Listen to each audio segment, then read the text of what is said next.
থেকে এসে এপারে ঘাড়ি কাটছে, কোথাও জমি কেনার চেষ্টা করছে, কোথাও বাসা ভাড়া নিয়ে থাকার চেষ্টা করছে। এইবার তারা সন্ত্রাস চালানোর চেষ্টা করছে বিভিন্ন জায়গায়, ভারতবর্ষের বিভিন্ন জায়গায় ছড়িয়ে পড়ছে এই দিকগাল সব এই পয়েন্ট দিয়ে, বেশিরভাগই এই পয়েন্ট দিয়ে।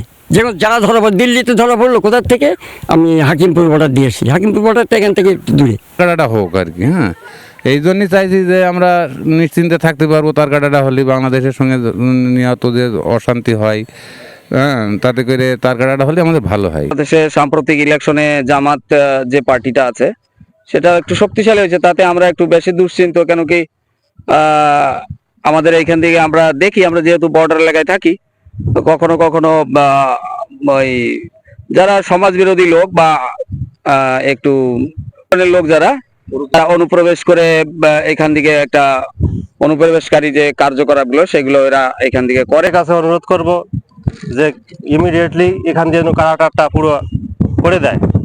আমরা তো জমি দিব, কিন্তু জমি নিচ্ছে না। তো জমি দেওয়ার জন্য আমরা প্রস্তুত আছি, আমরা ভিতর আছি এখানে, আমরা আছি যে কোন রকম মানে ইমিডিয়েটলি কিছু দিনের মধ্যে তার কাটাটা পুরো করে দেয়। এটা তো সেই সমস্ত মানুষজনের কথা, কেউ শিক্ষক, কেউ সেখানে অবসরপ্রাপ্ত সরকারি কর্মী, সেখানকার মানুষ বলছেন।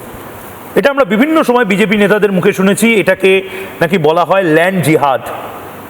আমি জানি না বাংলায় ল্যান্ড জিহাদ শুরু হচ্ছে কিনা, কিন্তু ঝাড়খণ্ডে এটা নাকি বহুদিন ধরে শুরু হয়েছে।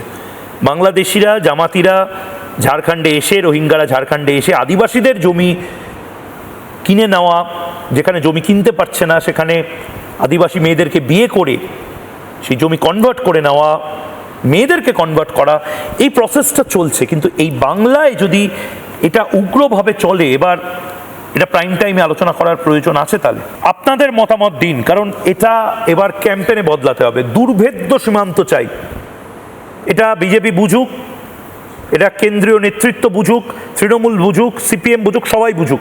বাংলার মানুষ বর্ডার সিল করতে চাইছে, আর আমরা কিচ্ছু জানি না।